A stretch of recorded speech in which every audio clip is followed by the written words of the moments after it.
الرحیم الحمد للہ رب العالمین والصلاة والسلام علی اشرف الانبیاء والمرسلین نبینا محمد وآلہ وصحبہ اجمعین اما بعد۔ اس سے پہلے ہم نے حوض کوثر کے حوالے سے بات کی تھی کہ جس کی تفسیر یہ ہوئی ہے کہ یہ خیر کثیر ہے، الکوثر خیر کثیر،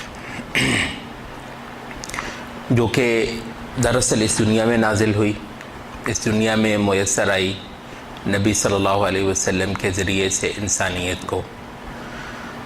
جو شخص اس سے بہت زیادہ سیراب ہوتا ہے اس دنیا میں، تو آخرت کی گرمی میں اور تپش میں اور پیاس اور اس کا جو ہال ہے، یہ جس کے بارے میں فرمایا کہ یوم لا ظل الا ظلہ، جس دن کوئی سایہ نہیں ہوگا سوائے رب العزت کے سائے کے،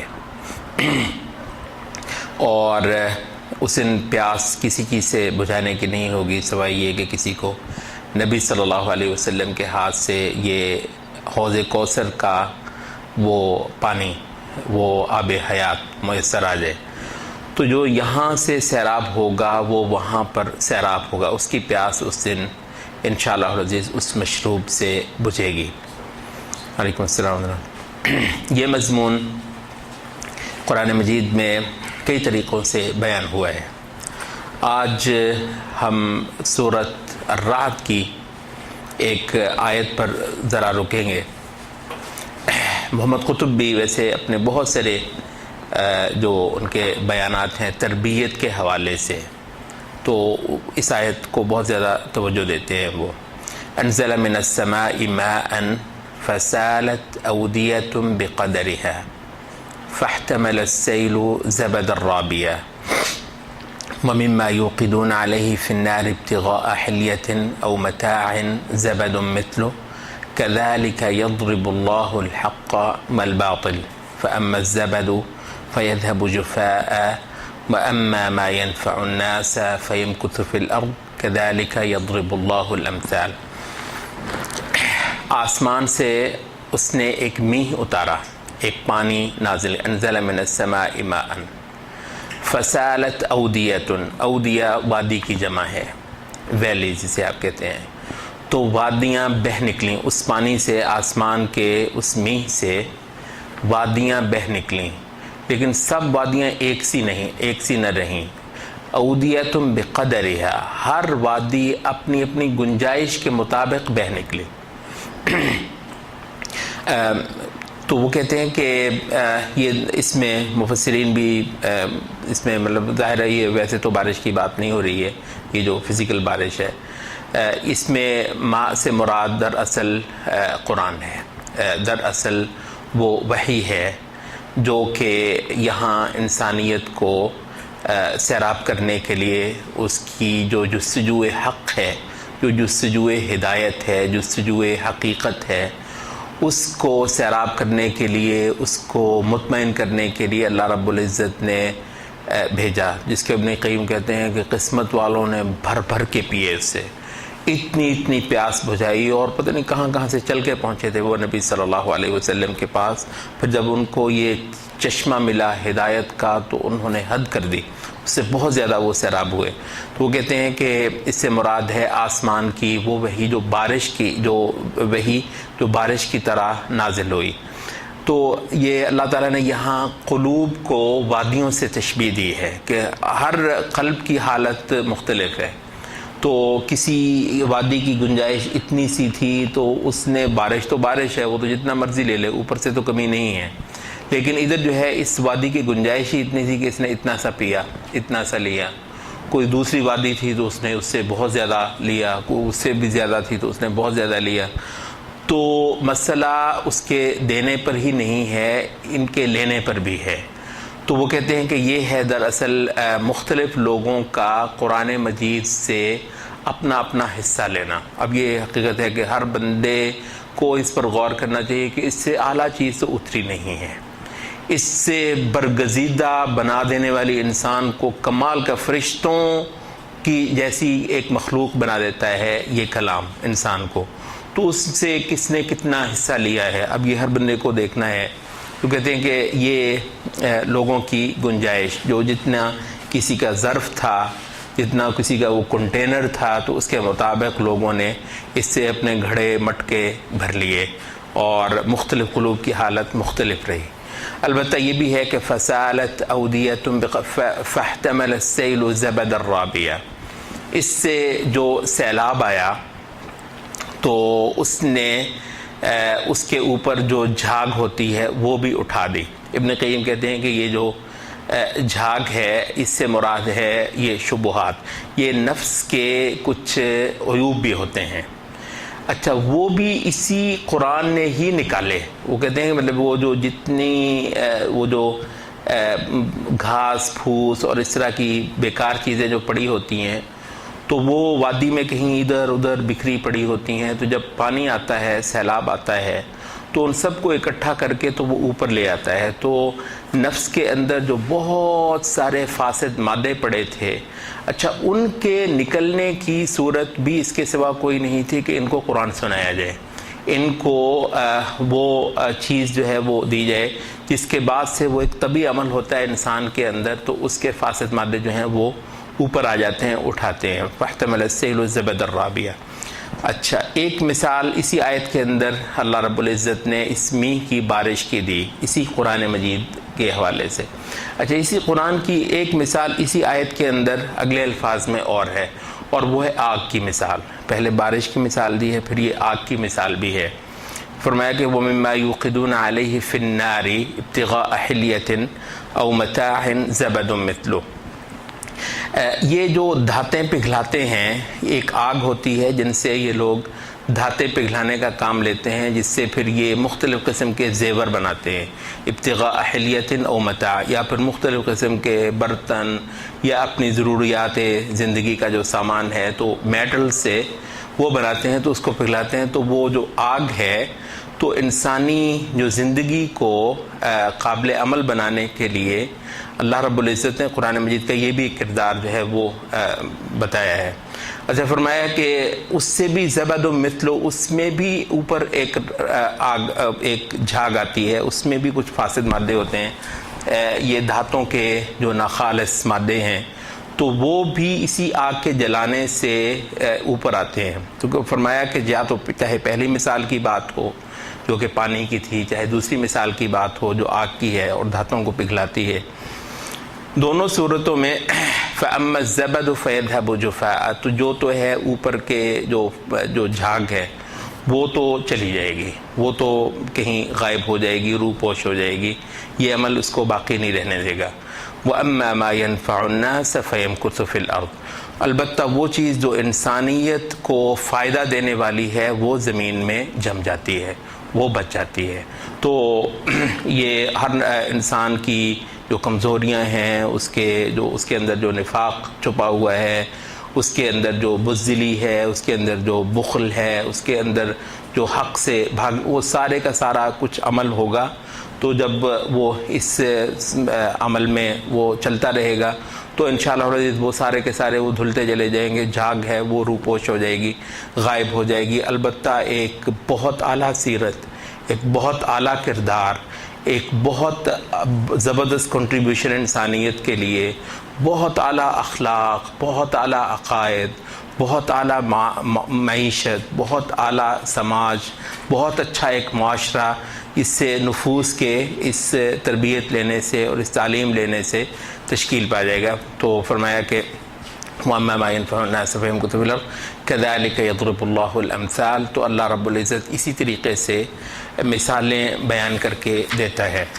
تو وہ کہتے ہیں کہ یہاں سے آپ کو یہ علم ہو جاتا ہے کہ وہ تبدیلی انسان کے اندر جو کہ مطلوب ہے اسلام کو، وہ کبھی پیدا نہیں ہوتی جب تک کہ آپ قرآن مجید سے اپنا حصہ نہیں لیتے۔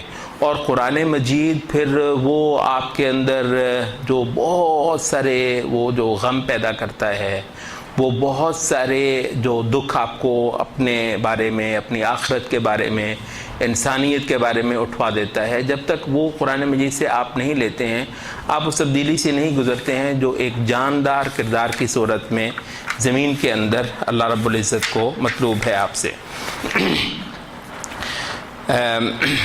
اس کے بعد وہ کہتے ہیں کہ ہم کیونکہ بات کر رہے ہیں علم سے فیضیاب ہونا، کیونکہ سعادت اس کے علاوہ کچھ نہیں ہے. یعنی بنیادی طور پر ایک خاص قسم کا کردار ہی ہے جو اللہ رب العزت اس اپنے عبد کے اندر دیکھنا چاہ رہا ہے. یعنی ایسا بہرحال نہیں ہے کوئی لمبے چوڑے ڈھیر لگوانے ہیں اس نے اعمال کے، عبادت کے، مختلف چیزوں کے، مطلب ایسا نہیں ہے. ایک خاص لیبلوکم ایکم احسن عملا، کل معاملہ اتنا ہے کہ وہ حسن دیکھنا چاہتا ہے کہ یہاں کو پھول کھلتے ہیں اس کے اندر یا نہیں. تو اس کے لیے بہت اعلیٰ مواد تو اس نے نازل کر دیے، اس نے مثالیں تک دے دی ہیں کہ اس طریقے سے تو وہ تو ہو گیا ہے. لیکن یہ ہے کہ ایک اعلیٰ قسم کی تبدیلی جو ہے وہ بہرحال چاہیے، جس کو دیکھ کر پھر ظاہر ہے جب ایک معاشرے کی صورت میں سامنے آتا ہے تو لوگ ریزسٹ بھی نہیں کر سکتے، لوگ اس پر فدا ہوتے ہیں، لوگ اس پر قربان ہوتے ہیں. تو یہی وجہ ہے کہ جب مسلمان اس نبی صلی اللہ علیہ وسلم کے زیر تربیت اس تعلیم سے اور اس خصوصی اخلاق سے اور اس خاص نفس کی اس حالت سے وہ جو ہے ایکوپ ہوئے، تو اس کے بعد پھر وہ لوگ جس بھی ملک کے اندر گئے ہیں تو آپ یہ دیکھ لیجئے کہ چند سالوں کے اندر وہاں کی ڈیموگرافی تبدیل ہو گئی ہے. لوگ قوموں کی قومیں مطلب وہ ان کو دیکھ کر رہ ہی نہیں سکتی تھیں. ان کے جو ہے وہ ان کے اخلاق سے وہ اپنے اخلاق ٹھیک کرتے، ان کے عقائد سے وہ اپنے عقائد کو ٹھیک کرتے، ان کے رہن سہن سے وہ اپنا رہن سہن درست کرتے. تو ایک واقعتاً ایک ایسی بارش تھی کہ پھر وہ پورے بر اعظموں تک پھیل گئی، یا پھر وہ آگ تھی کہ جس نے وہ سب کے سب فاسد مادے بھسم کر دیے. وہ جتنے تہذیبوں نے جو غلاظتیں پھینکی ہوئی تھیں یہاں سب کی صفائی کر دی، اور ایک بہت ہی آسمانی جو ایک تہذیب ہوتی ہے، بہت سادہ، بہت سچی، بہت اصلی اور بہت فطری قسم کی تہذیب، جس میں کوئی لمبی چوڑی وہ منہیٹن کی عمارتیں تو نہیں تھیں. البتہ یہ ہے کہ ایک ایک انسان جو ہے وہ اس کا اخلاق اور اس کی جو عظمت تھی اور اس کی جو جتنی اس کی جو طبی اچھائیاں تھیں ان کو اتنا زیادہ سیقل کر کے اس دین نے، اس قرآن نے اس کو نکھار کر ایک ایک انسان جو ہے واقعتاً اس کا قد اتنا ہو گیا تھا کہ وہ آسمان کو چھوتا تھا. تو انسان بہت بڑے ہو گئے تھے. مطلب یہاں پر تو انسان نظر نہیں آتا ہے، تو عمارتیں ہی عمارتیں، مشینیں ہی مشینیں. تو اس کو کہتے ہیں جی اس کا نام ترقی ہے. تو ایک ترقی یہ تھی کہ جس کے اندر ہمیں لمبی چوڑی مشینیں اور لمبے چوڑے جو پیرامڈز ہیں اور بڑے بڑے جو نشانات ہیں وہ تو ہمیں نظر نہیں آئے ہیں، لیکن انسانی جو خوبیاں ہیں ان کو درست کرنے میں، ان کو نکھارنے اور ان کو پروان چڑھانے میں البتہ حد ہو گئی تھی. تو وہ کہتے ہیں کہ کیونکہ یہ سارے کا سارا یہ شہادت پانے کا یہ جو عمل ہے، یہ ساری کی ساری دوڑ ہے، یہ ساری کی ساری محنت ہے ہی اس چیز کی. تو اس وجہ سے علم کو اللہ رب العزت نے بہت زیادہ فوقیت دے دی ہے. کوئی شخص کہتے ہیں کہ علم سے بڑھ کر اب خیر نہیں پاتا. یہاں تک وہ کہتے ہیں کہ آپ اس چیز سے دیکھ لیجئے کہ اللہ رب العزت نے اپنے بندوں کی گریڈنگ کی خود سورۃ نساء میں وہ آیت آتی ہے، من یطع اللہ والرسول فاولئک مع الذین انعم اللہ علیہم. وہی انعم جو ہم سورۃ فاتحہ میں بھی دعا کی صورت میں پڑھتے ہیں کہ خدایا ان لوگوں کا راستہ جن پر تو نے انعام کیا. البتہ اس کی تفصیل سورۃ فاتحہ میں نہیں آتی کہ صراط الذین انعمت علیہم، تو وہ کون ہیں جن پر اللہ تعالیٰ نے انعام کیا ہے. اس کی تفصیل سورۃ النساء میں آتی ہے. یہ جو ابھی آیت میں نے پڑھی، وہ من یطع اللہ والرسول فاولئک مع الذین انعم اللہ علیہم، جو بندہ اللہ اور اس کے رسول کی اطاعت کے راستے پر چل پڑا تو بالآخر اس کو معیت حاصل ہو جاتی ہے ان لوگوں کی جن پر اللہ تعالیٰ نے انعام فرمایا. کون ہے وہ؟ من کہتے ہیں یہ من بیانیہ ہے. من النبیین وہ انبیاء ہوتے ہیں، والصدیقین وہ صدیق ہوتے ہیں، والشہداء اور وہ شہداء ہوتے ہیں، والصالحین، اور وہ صالحین ہوتے ہیں۔ تو یہ 4 قسم ہیں، اور کہتے ہیں یہ ان کی فضیلت کی ترتیب بھی یوں ہی ہے، سب سے اوپر انبیاء، اس کے بعد صدیقین، اس کے بعد شہداء، اور اس کے بعد صالحین۔ تو کہتے ہیں کہ اب آپ یہ دیکھ لیجئے کہ یہ جو گریڈنگ ہوئی ہے یہ کس حوالے سے ہوئی ہے۔ صدیقین کو شہداء سے پہلے درج کیا گیا ہے، اور بلا شبہ صدیقین کا درجہ شہداء سے اوپر ہے، باوجود اس کے کہ شہداء اللہ کے راستے میں جان دے دیتے ہیں، ٹھیک ہے، لیکن صدیقین کا درجہ اوپر ہے۔ کیا وجہ ہے؟ کہتے ہیں صدیقیت ہے کس چیز کے دم سے؟ صدیقیت خالص علم کے دم سے ہے، علم جو ایمان کی صورت میں پیدا ہو جائے، ایسا وہ کہ پھر وہ دوسروں کے لیے بھی راستے روشن کر دے۔ تو کہتے ہیں صدیقیت علم کا وہ درجہ ہے جس میں اس کا علم صرف اپنے لیے نہیں رہتا بلکہ جہان کے لیے روشنی کرتا ہے۔ تو یعنی وہ اس کا عمل، اس کا ایمان، اس کی اطاعت، اس کی فرمانبرداری خاص اس کے اپنے لیے نہیں رہتی ہے بلکہ جہان کے لیے ہو جاتی ہے۔ اور وہ نبی تو ظاہر نہیں ہوتا ہے، لیکن نبی کے اخلاق اور نبی کا جو رول ہوتا ہے، جو کردار ہوتا ہے، سب سے بڑھ کر حصہ صدیقین پاتے ہیں۔ تو کہتے ہیں یہ کل اس بات کے دم سے ہے کہ ان لوگوں نے علم پر محنت کی تھی، ان لوگوں نے ایمان پر محنت کی تھی۔ تو یہ وجہ ہے، کہتے ہیں کہ ایک اثر لے کر آتے ہیں کہ اذا کان یوم القیامۃ یقول اللہ للعابد ادخل الجنہ فانما كانت منفعتك لنفسك۔ جب قیامت کا روز ہوگا تو اللہ رب العزت ایک عابد کو، یہ عابد تھا، عبادت گزار تھا، اپنی ذاتی حیثیت میں بڑا اچھا عقیدہ بھی رکھتا تھا، عمل بھی رکھتا تھا، عبادت بھی کرتا تھا، راتوں کو اٹھ کر بہت عبادتیں کرتا تھا۔ تو جو عبادت گزار آدمی ہے، عابد، قیامت کے روز اللہ رب العزت اس کو کہے گا کہ بھی یہ جنت ہے، اس میں داخل ہو جاؤ، کیونکہ انما كانت منفعتك لنفسك، تمہارا جو فائدہ ہوا دنیا میں وہ تمہاری اپنی ہی ذات کی حد تک تھا۔ اچھا، تو یہ اس کو تو جنت میں داخل کر دیا گیا ہے۔ وَيُقَالُ لِلْعَالِمِ، البتہ وہ شخص جو عالم تھا، جس بندے نے علم پر محنت کی تھی، علم پڑھا، پڑھایا، پھیلایا، روشنیاں کی دنیا کے اندر، اس کو کیا کہا جائے گا؟ یقال للعالم اشفع تشفع، تو سفارشیں کر، تو شفاعتیں کر۔ مطلب وہ اس کا کیا تھا؟ اس کو کہا تو جنت میں چلا جا، بس بات ختم ہوگی۔ اس کو بھی جنت میں، تو اس کو بھی جانا ہے، مگر اس کا صرف جنت میں نہیں جانا ہے، اس کو کہا تم اوروں کو بھی جنت میں لے کر جاؤ۔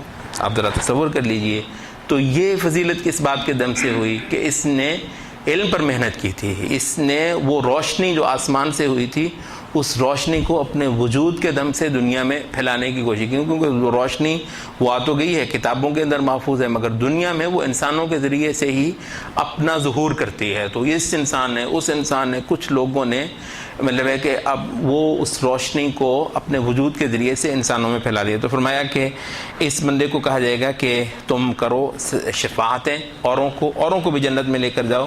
فإنما كانت منفعتك للناس، کیونکہ تمہاری جو منفعت تھی وہ خاص تمہاری حد تک نہیں تھی بلکہ وہ اور لوگوں کے لیے بھی تھی۔ تو یوں اس خیر پھیلانے والے کو آخرت کے اندر اس خاص منصب سے نوازا جائے گا۔ اقول قولی ھذا واستغفر